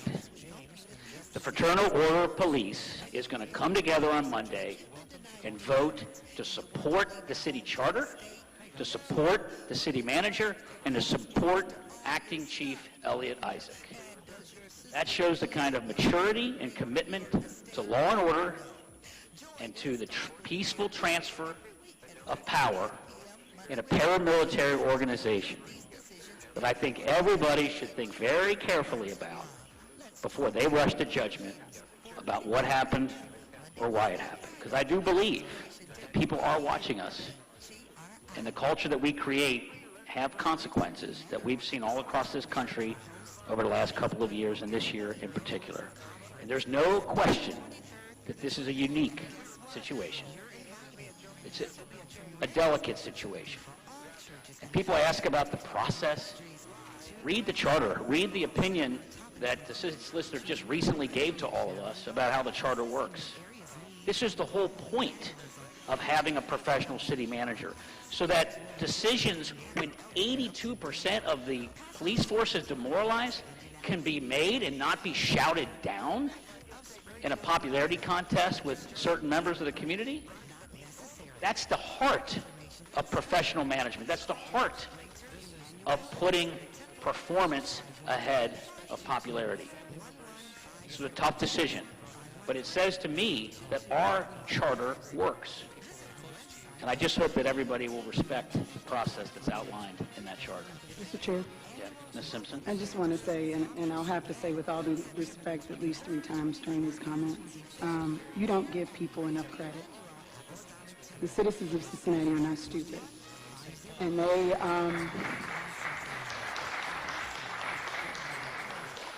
they know that when you make a statement that you intend to see it through. You've done it with the streetcar, and you've done it here. And I am going to read the statements because I think it's important. I am going to respect our officers who I work with very closely. I know these individuals. I think that's important. And I think Chief Isaacs is going to do a great job in part because it sounds like he has your support. But our previous chief didn't. He didn't. And it is a Herculean task, as Scotty Johnson has said, to come from the outside and do this job. But to do it without the support of this body, nearly impossible. I'm not making excuses for anybody. I think if you treat people with disrespect and if all of these things are true, then yeah, the result was going to be the result. But I know how hard it is to do this job. I know how hard it is to do this job and continue to maintain with all the information that we take in and all the personalities that we work with to maintain calm and patience.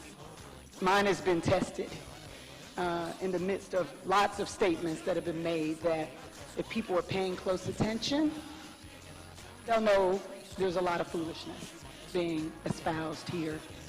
I think it's disrespectful for you to dictate the rules of counsel to myself and Mr. Seelbach when we raise our voices or when we have things to say, when we watch you berate Mr. Flynn. You guys go back and forth for minutes, 20, 25 minutes, and we sit here and endure it. Hold yourself to the same standard you're asking us to be held to. Because the reality is what we're reacting to is a system that we've lost faith in. I'll speak for me that I've lost faith in. It's hard to come in here and do this job with all of the, I'll use the word foolishness with all due respect one more time. But if you think people aren't paying attention, you're not giving people credit. If you had supported the chief from the beginning, we might have a different result. If we had all stood behind him and he served for 28 years with Columbus Police. That's a record that we're touting with the current chief. He was not only hired by Milton Mahoney, who was an amazing city manager, no disrespect to you, but he was also vetted against many candidates by the community. And he came in here with a lot of hope and a lot of great ideas. And I saw him work those ideas against the tide. Against the tide.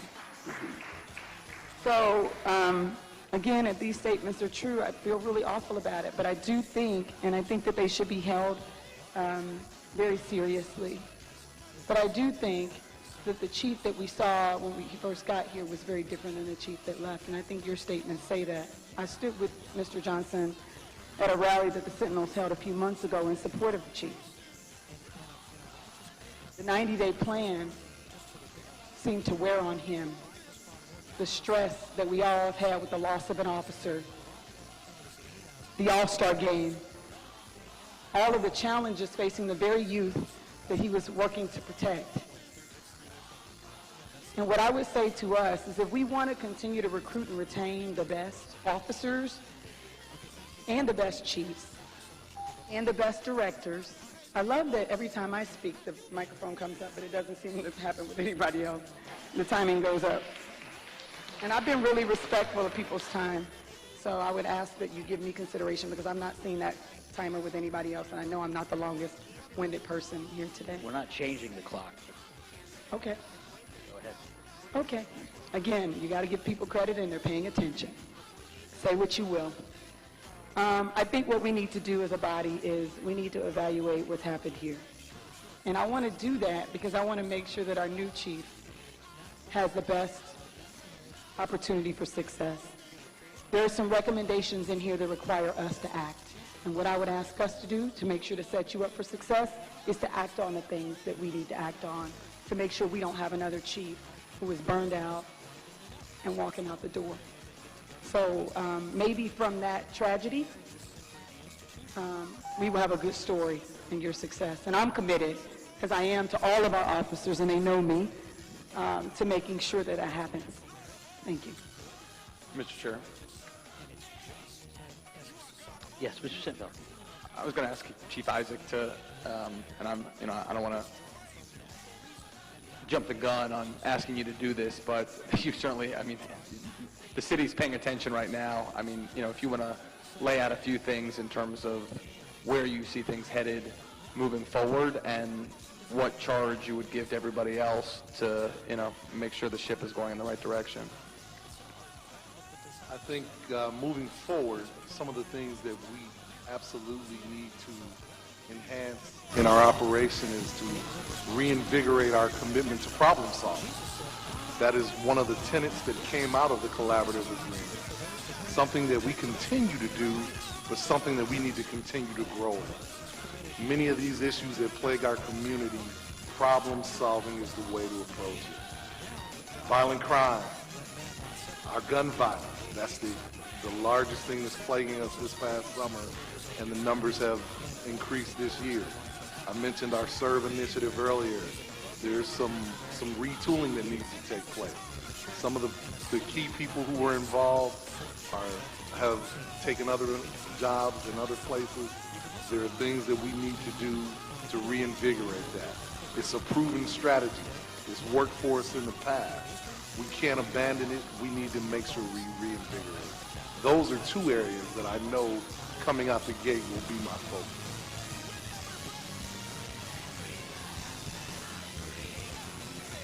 Mr. Chair. Mr. Young. Thank you. First thing I want to do is, again, tell you how much I respect Chief and Specialist Johnson. I've known them their entire careers. And though I haven't had an opportunity to read this entire report, if I was really going to give it credibility, the thing that would make me do that is reading what they had to say. Now, that does not mean that I believe that this situation is one that could not have been avoided. It certainly could have been. And I believe that their honest assessments in terms of the things they had to say is their reaction to a climate that I'm not sure the chief necessarily created. They certainly did not create. And I'm not going to rehash this thing anymore because I guess the ideal result for some people would be to bring Chief Blackwell back. But I think we all understand now that even if you did do that, there's no way he could be effective after what's occurred here today. So I think it is time, reluctantly, to turn the page on Chief Jeffrey Blackwell and to look to the future. And what I want to say about that future is I do have a concern. I know Chief Isaacs, and I know that in spite of your best efforts, there will be people not satisfied with your leadership. I know that in spite of your best efforts, you're not always going to be in charge of morale. In spite of your best efforts, you're not going to always get everything you need from this council to be successful.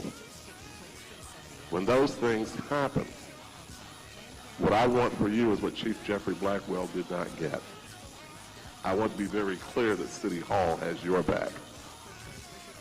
Because going forward, what we cannot afford is another situation where when things begin to go south with the chief, City Hall chimes in and just makes it worse. So I am, for one, very committed to seeing you be successful. Not because I know you and like you and respect you, but because I think your position requires that. And only if you demonstrate that you have no respect for your oath and no respect for your subordinates would that change for me. For Scotty Johnson, I can't express enough admiration for you. I've known you too your entire career. And I really hate that you find yourself in the position you're in today. I think there may be some people who don't know you who may question the motivation that's got you here. I can't do anything about that. But what I will simply say is I will stake everything I know and everything I own on your reputation. And I do not believe that there's anything that would motivate you to do what you've done here today except your desire to tell the truth. So I believe what you have to say. So this report, though I will read it, and I will do my best to understand it, I will simply say that it really doesn't make any difference what I conclude about this report. The damage is done. And I think as a city, as painful as it may be for many of us, it is time now to turn the page and look to the future and support the new people who are going to lead our Cincinnati Police Department. And I would ask people, regardless of how they feel about what happened to Chief Blackwell, that they not hold any animosity toward the new leadership, and that we respect you and give you the opportunity to be successful. And again, as I said earlier, if and when you have those problems, that they don't find a way of getting into the paper on a daily basis to the point where you become ineffective. So I want to pledge my support. I want to renew my admiration. The tough decision has been made. I bear no ill will toward you, Mr. Manager, for what you've had to do. But it does none of us any good to continue beyond today with the way we feel about what's occurred. We have to look forward. We have to move forward. We have a city to run. We've got people to be responsible to. We've got business to take care of. I do hope, though, that there will be an opportunity for a proper celebration of the seating of our new chief. Mr. President. Yes, Mr. Smithman. I also would like to congratulate Interim Executive Assistant Chief of Police David Bailey and Interim Assistant Chief of Police Douglas Wiseman. So in my earlier comments, just because of time constraints, but I want to recognize both of you and your promotions, and I certainly look forward to working with all of you, but with both of you. You know, our police officers aren't robots, and I've heard a lot of overtures about the intelligence of our constituency, which I also agree with. But I also know that our police officers are our constituency too, and they also are very smart. And they are very much dialed in to this council and understand who supports them and who doesn't support them. So you can't dress it up every day and think that you can come out with great speeches, and our smart police officers don't know who's with them and who's not. And I remember sitting here for many years watching our officers be threatened with pink slips and pit against parking deals and street cars. You're right. Our police officers are very smart and they get it. This was a hard call today, and our city manager made it. That's what we pay you to do. Every call you make, I'm not going to agree with. It's not about being in agreement 100% of the time, because there's a big picture here. But certainly calling in and saying that we don't have confidence in you, at least from my perspective, I want to reiterate that I do have confidence in you. And I do have confidence in this mayor. And I do have confidence in the collective body of this council that's running this city. And we're going to get through this. It might be a little painful, but we'll make it through. I think, Specialist Johnson, you understand your testimony here today changed the dynamic of this room. Because we were headed in a different direction until you spoke. I'm a God-fearing man like you are. I come from a good family like you come from a good family. And your word and your last name meant something today. To our chief, our interim chief, as the chair of Law and Public Safety, respectfully through our city manager, I'd like to request some things of our new interim chief. At our next Law and Public Safety meeting, I would like an assessment of staffing. I'd like to get an understanding of the number of officers we have and how many officers we can ultimately get on patrol. I'd like an assessment from your part on how you are going to move the morale needle higher. What moves, what things do you plan to implement? And I also would like to get an understanding around the plans. There were several plans out there to mitigate crime.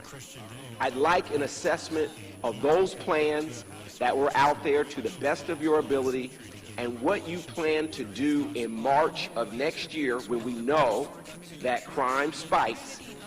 What things are you thinking about? So at our next Law and Public Safety meeting, I want to move forward with some specifics with our new interim chief and the command staff and Specialist Johnson, how we're going to get our arms around this. And I think the community, the way we build confidence is leadership, is answering the questions that are really on their minds. The number one thing that our constituency is going to say is that they care about crime, police, and they care about fire. In conclusion, City Manager, this is in no disrespect to you at all. I want to back the mayor up and say that our officers, and not that you don't, our officers can be in these chambers anytime they want to. And they can be up in the rafters, they can be in the side room, they can be here. They keep us safe. And it doesn't matter your race. What you're going to do when you get in trouble, you're going to call 911 and you're going to ask for a police officer for assistance. We need to get the code zeros out of our culture, and we must respect our police department. Thank you, Mr. President. Any other comments or questions by members of council? Mr. Chair, Simpson. I want us to move on. I just want to make one statement so that everybody's clear about the officers here. Before the meeting started, my office attempted to determine why there were reserved seats when we knew there were going to be a large number of citizens here. After several attempts to find out, we weren't sure. So right before the meeting, I went over to the side and saw several officers and a member of the mayor's staff. And it was at that time we were told that families of the officers who were being promoted were going to be sitting here. I knew that was going to present a problem, because then we were going to have these folks waiting and standing, and then reserved seats with no one sitting in them. So the public comment portion comes before the actual meeting. What I didn't appreciate was the optics of having our officers, who are amazing officers, who do a wonderful job, and despite what Mr. Smitherman wants to say about how we handle the recession, they know that I support and work with them, and I have, and I continue to. The optics of having officers sit in these front seats and have citizens stand, because we're all here to serve. We're of service to the people. Their salaries are paid by these people. And so I don't believe that our officers felt like they were being disrespected by standing and going to the back or to the side to allow citizens to sit. They work with these people every day. They serve these people. And the reality is the public comment portion of the meeting precedes the actual meeting. So there was going to come a time where those individuals would not need those seats. So I want to make sure that we don't create a whole nother set of theatrics or drama, or police versus not police, and you don't support the police, around the fact that we're asking our officers to allow the citizens who have come here to speak their piece, who have taken time off, and honestly who pay all of our salaries, to sit down and allow them to be able to speak. And then when the portion of the promotion comes, then they can come in and we can do that portion. We were not appropriately provided the notice that there was going to be public comment and also a promotion ceremony until the very last few seconds. So there was no way to prepare for that. And what I would ask us to do is, again, let's not do this, officers can and they will and they do. We know that. But our citizens are who we all serve. Let them sit down. And I think if I asked any one of them, if we just asked any one of them, they would say they believe the same thing, because they know that they serve the public. Thank you. Thank you. Anybody else? If not, we do have a full agenda to get through.